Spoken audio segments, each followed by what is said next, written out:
আমাদের তৃতীয় জামাই ষষ্ঠী ছিল এই বছর, আর তার পাশাপাশি আমাদের বাড়িতে জামাই ষষ্ঠী এই বছর 2 দিনে পালন করা হয়েছিল। যেহেতু শনিবার পড়েছিল জামাই ষষ্ঠী, তাই প্রথম দিনকে ছিল ভেজ ডে আর তার পরের দিনকে ছিল নন ভেজ ডে। জামাই ষষ্ঠীর দিনকে সকাল সকাল রেডি হয়ে আমি আর যিশু চলে এসেছিলাম এই বাড়িতে। আর আসার পরপরই তো মা 2 মেয়ে 2 জামাইকে আশীর্বাদ করলো, বাটা দিল, আর তারপর মায়ের হাতে লুচি তরকারি পায়েস খেলাম, সবাই মিলে গল্প করছিলাম। আর দুপুরবেলায় মা নিজের হাতে অনেক রকম নিরামিষ পদ রান্না করেছিল।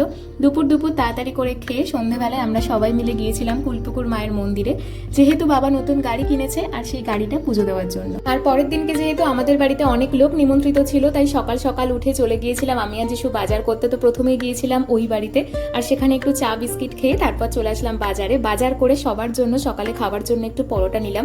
আর জানো তো, এই জামাই ষষ্ঠীর 2 দিনের ব্লগ আমার পক্ষে দেখানো সম্ভব হয়নি মিনি ব্লগে, তাই আমি একটা বড় ব্লগ ওয়াইটি চ্যানেলে আপলোড করেছি। তোমরা দেখো আর জানিও কেমন লাগলো। সবাই ভালো থেকো, সুস্থ থেকো, টাটা।